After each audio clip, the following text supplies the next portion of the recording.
ಮತ್ತೆ song, lyrics, singing A to Z ಅವರೇ ಮಾಡಿ. ಪವನ್ ಪ್ರಭು ಅಂತ ಒಂದು ಜೋರ ಚಪ್ಪಾಳೆ ಹೊಡೆದು ಅವ್ರನ್ನ ಪ್ರೋತ್ಸಾಹಿಸಬೇಕು. ಅವ್ರ ಜೊತೆ ಇರೋದು ಅವ್ರ ಮಿಸಸ್ ಜಯಶ್ರೀ ಅಂತ. ಶಿ ಈಸ್ ಆಲ್ಸೋ 8 years ಇಂದ ನಮ್ಮ ಜೊತೆಲೇ ಇರೋದು, ನಮ್ಮ TV ಚಾನಲ್ ವರ್ಕ್ ಮಾಡ್ತಾರೆ. ಅವರು ಈಗ ಚಿತ್ರಕ್ಕೆ ಪ್ರೊಡಕ್ಷನ್ ಮ್ಯಾನೇಜರ್ ಆಗಿ ವರ್ಕ್ ಮಾಡಿದ್ದಾರೆ. ಅವ್ರಿಗೂ ಒಂದು ಚಪ್ಪಾಳೆ ಬರಲಿ. ಅಲ್ಲಿ ಕೆಳಗಡೆ ಇರೋ ಮಗು ಬಂದು ಅವ್ರ ಮಗುನೇ, ಜಯಶ್ರೀ ಪವನ್ ಅವ್ರ ಮಗು. ಈ ಹೀರೋಗೆ ಸಣ್ಣ ಹುಡುಗ ಆ್ಯಕ್ಟಿಂಗ್ ಮಾಡಿದಾರಲ್ಲ, ಅದು ಅವನೇ ಮಾಡಿರೋದು. ಅದ್ಭುತವಾಗಿ ಆ್ಯಕ್ಟಿಂಗ್ ಮಾಡಿದಾನೆ. ಅವ್ರಿಗೊಂದು ಚಪ್ಪಾಳೆ. ನೀವು ಹೇಳಬೇಕು ಯಾವ ರೀತಿ ನಾವು ಮಾಡಿದ್ದೀವಿ ಅಂತ. ಯಾಕೆಂದರೆ ನೀವು ಎಷ್ಟು ನಮಗೆ ತಪ್ಪು ಒಪ್ಪಿದ್ರೇನೋ ಹೇಳಿಬಿಟ್ರೆ ನಾವು ಇನ್ನೊಂದು ಸಿನಿಮಾದಲ್ಲಿ ಎತ್ತಿದ್ದಿ ಮಾಡ್ಬೋದು ಅಂತ. ಯಾಕೆಂದರೆ ಸಿನಿಮಾ ಆ್ಯಕ್ಟಿಂಗ್ ಅನ್ನೋದು ಎಲ್ಲೂ ಫುಲ್ ಸ್ಟಾಪ್ ಇಲ್ಲ, ಕಮಾನೆ.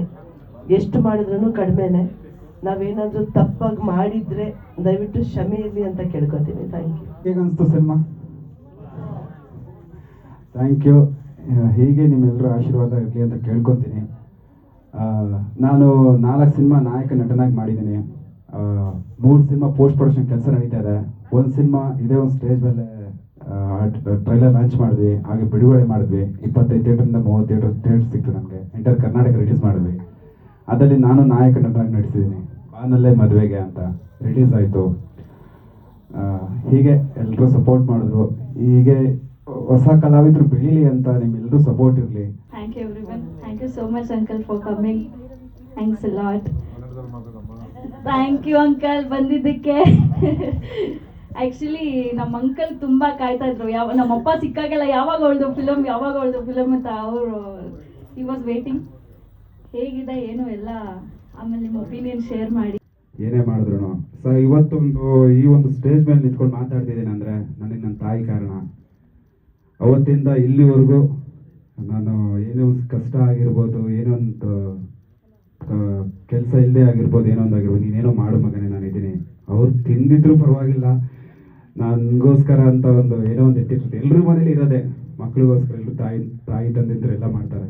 ಬಟ್ ತಾಯಿ ಋಣ ತೀರ್ಸಕ್ಕಾಗಲ್ಲ ಸರ್. ನಿಜ. ಈ ಒಂದು ಸಿನಿಮಾ ಮಾಡಬೇಕಾದ್ರೆ ಈ ಥರ ಇರುತ್ತೆ. ಒಂದು ತಾಯಿ ಹಾಸಿಗೆ ಮೇಲೆ ಮಲಗಿರ್ತಾರೆ, ಸ್ಮೆಲ್ ಬರುತ್ತೆ, ಅವ್ನು ಎದ್ದು ಹೋಗ್ತಾನೆ. ಆ ಸೀನ್ ಮಾಡಬೇಕಾದ್ರೆ ನಾನು ಮಾಡಬೇಕಾಗಿತ್ತು. ನನಗೆ ಒಂಥರ ಆ ಸ್ಪಾಟಲ್ಲಿ ನನಗೆ ಅಳು ಬಂದ್ಬಿಡ್ತು ಸರ್. ಆಗ್ತಾ ಇಲ್ಲ ನನ್ನ ಕೈಯಲ್ಲಿ. ಈ ಥರ ಮಕ್ಳು ಇದ್ರೆ ನಿಜವಾಗ್ಲೂ ಅದು ನಂಬಕ್ಕೆ ಆಗಲ್ಲ ಸರ್. ಇರ್ತಾರ ಅಂತ ಅನ್ಸುತ್ತಾ, ಇಲ್ಲೋ ಇದಾರೋ ಇಲ್ವೋ ಗೊತ್ತಿಲ್ಲ. ದಯವಿಟ್ಟು ಈ ಥರ ಇರಬಾರ್ದು ಅಂತ ದೇವ್ರನ್ನ ಕೇಳ್ಕೊತೀನಿ. ಸೊ ಎಲ್ರೂ ತಾಯಿನ ಚೆನ್ನಾಗಿ ನೋಡ್ಕೊಳ್ಳಿ, ತಂದೆನೂ ಚೆನ್ನಾಗಿ ನೋಡ್ಕೊಳ್ಳಿ. ತಾಯಿಗಿಂತ ಮುಖ್ಯವಾದ ಯಾವುದಿಲ್ಲ ಸರ್. ಇದು ಭಾಗಿಯಾಗಿರ್ತಕ್ಕಂಥ ಎಲ್ಲರೂ ಕೂಡ ಕಲಾವಿದರಿಗೆ ಸಾಯಿ ಭಗವಾನ್ ಆಶೀರ್ವಾದ ಸಿಗಲಿ. ವೇದಿಕೆ ಬರ್ತಕ್ಕಂಥ ಎಲ್ಲರೂ ಕೂಡ ಅವ್ರಿಗೂ ಕೂಡ ಧನ್ಯವಾದ ಹೇಳಿ, ಈ ಪಿಕ್ಚರಿನ ಪ್ರಥಮ ಶೂಟಿಂಗ್ ಪೂಜೆಗೂ ಕೂಡ ಹೋಗ್ಬೇಕಾಯ್ತು. ಅದು ಕೂಡ ಸಾಯಿ ಮಂದಿರದಲ್ಲಿ ಮಾಡಿದರು. ಇದ್ರ ಹತ್ರ ಕಡಬಗೆರೆ ಹತ್ರ ಅಲ್ಲಿಗೂ ಹೋದೆ. ಅದು ಇದೇ ರೀತಿಯೇ ಚಿತ್ರತಂಡ ಆಚೆಗೆ ಹೋದ್ಮೇಲೆ ನನ್ನ ಮಗಳಿದ್ಲು ಅಷ್ಟೇ ಅಲ್ಲಿ. ಆಟ ಸಭೆಗೆ ಹೋಗಿ ಅವಳು ಕರ್ಕೊಂಡ್ಬಂದೆ. ಸಾಹಿತ್ಯದವ್ರೆ ಅಲ್ಲಿಗೂ ಬಂದಿದ್ದೆ ನಾನು. ಅವ್ರು ಭಾಳ ಸಂತೋಷ. ನಿಮಗೆ ಯಶಸ್ಸು ಕಾಣಲಿ. ಸಣ್ಣ ಬಡ್ಜೆಟ್ ಇರ್ಬೋದು, ದೊಡ್ಡ ಬಡ್ಜೆಟ್ ಇರ್ಬೋದು, ಸಿನಿಮಾ ಕ್ಲಿಕ್ ಆಗಬೇಕಾದ್ರೆ ಜನರ ಮನಸ್ಸಿಗೆ ಒಪ್ಪಿಗೆ ಆದರೆ ಅಂತ ಅನೇಕ ಚಿತ್ರಗಳನ್ನ ಜ್ಞಾಪಿಸ್ಕೊಳ್ತೀವಿ. ಇವತ್ತು ಕಾಂತಾರ ಅದರಲ್ಲಿ ದೊಡ್ಡ ಕಡಿಮೆ ಖರ್ಚಾಗಿರ್ತಕ್ಕಂಥದ್ದು ಜನ ಮನ್ನಣೆ ಸಿಕ್ತು. ಹಿಂದೆ ಒಂದು ಸಾರಿ ಈ ಸಂಗೀತದ ಪಿಕ್ಚರ್ ಬಂದಿತ್ತು, ಅದು ರಿಲೀಸ್ ಮಾಡೋರು ಇರಲಿಲ್ಲ. ಆದರೆ ಆ ಪಿಕ್ಚರು ಗಳಿಸಿದ ಹಣ ಅಂದಿಗೆ ರೆಕಾರ್ಡು. ಇಂಥವೆಲ್ಲ ಇವೆ ಚಿತ್ರರಂಗದಲ್ಲಿ. ಅವ್ರು ಇವತ್ತು OTP ಬಂದಿರೋದ್ರಿಂದ ನಿಮ್ಗೆ ಯಾವುದೇ ತೊಂದರೆ ಇಲ್ಲ ಅಂತ ತೋರಿಸ್ತಾರೆ. ಸ್ವತಃ ನೀವೇ TV ಇದರಲ್ಲಿರೋದ್ರಿಂದ ನಿಮಗೆ ಮಾರ್ಕೆಟಿಂಗ್ ಬಗ್ಗೆ ಮಾಹಿತಿ ಇದೆ. ನೀವು ಅದನ್ನು ಯಶಸ್ವಿಗೊಳ್ತೀರಿ. ಮುಂದಿನ ಚಿತ್ರ ಇನ್ನು ಹೆಚ್ಚಿನ ರೀತಿಯಲ್ಲಿ ನಿಮಗೆ ಎಲ್ಲ ರೀತಿಯ ಸಹಕಾರ ಸಿಗಲಿ ಅಂತ ಹೇಳಿ ನಾನು ಕೂಡ ಸಂತೋಷದಿಂದ ಹಾರೈಸಿ ಈ ಚಿತ್ರ ಯಶಸ್ವಿಯಾಗಲಿ, ಜನಮನ್ನಣೆ ಪಡೀಲಿ ಅಂತ ಹೇಳಿ ಹಾರೈಸ್ತೇನೆ. ನಮಸ್ಕಾರ. ಸರ್ ಹೇಳಿದಂಗೆ ಬಿಗಿನಿಂಗ್ಗೆ ಒಂದು 2 ಅವರ್ ಸಿನಿಮಾನ ಶಾರ್ಟಲ್ಲಿ ಒಂದು 30 to 40 ಮಿನಿಟ್ಸಲ್ಲಿ ಒಳ್ಳೆ ಮೆಸೇಜನ್ನು ಕನ್ವೆ ಮಾಡ್ತಾರೆ. ನಾವು ಲಾಸ್ಟ್ 2 ವರ್ಷದಲ್ಲಿ ಮೋಸ್ಟ್ಲಿ ನಾವು ಬೇರೆ ಬೇರೆ ರೀತಿ ಫಾರ್ಮ್ಯಾಟ್ಗಳಲ್ಲಿ ಸಿನಿಮಾಗಳು ನೋಡಿದ್ವಿ. ಆ್ಯಕ್ಷನ್ ಇರ್ಬೋದು, ಕಮರ್ಷಿಯಲ್ ಇರುವಂಥದ್ದು. ಬಟ್ ಒಳ್ಳೆ ಮೆಸೇಜ್ ಇರುವಂಥದ್ದು ಮೋಸ್ಟ್ಲಿ 10 ವರ್ಷ ಹಿಂದೆ ಎಲ್ಲ ನೋಡ್ತಾ ಇದ್ವಿ ಅನ್ಸುತ್ತೆ. ಹಳೆಯ ಸಿನಿಮಾಗಳನ್ನು ನೋಡಿದಾಗ ಇಂಥ ಒಳ್ಳೆ ಎಮೋಷನಲ್ ಮೆಸೇಜ್ ಮತ್ತು ನಮಗೆ ಕನೆಕ್ಟ್, ನಮ್ಮ ಡೈಲಿ ಲೈಫ್ಗೆ ಕನೆಕ್ಟ್ ಆಗುವಂಥ ವಿಷಯಗಳು ಇಟ್ಕೊಂಡು ಈಗಿನ ಕಾಲದಲ್ಲಿ ಸಿನಿಮಾಗಳು ಮಾಡೋದು ತುಂಬ ಕಡಿಮೆನೆ. ಬಟ್ ಸಾಯಿ ಸತೀಶ್ ಸರು ಇದನ್ನು ಯೋಚನೆ ಮಾಡಿ ಅದಕ್ಕೆ ತಕ್ಕಂಗೆ ಒಂದು ಕಥೆನ ಹುಡುಕಿ ನಮ್ಮ ಡೈರೆಕ್ಟರ್ ಅವರು ಅದನ್ನು ಒಳ್ಳೆ ನಿರ್ದೇಶನ ಮಾಡಿ ಎಲ್ಲ ಕಲಾವಿದರು ಒಳ್ಳೆ ಪರ್ಫಾರ್ಮ್ ಮಾಡಿದ್ದಾರೆ.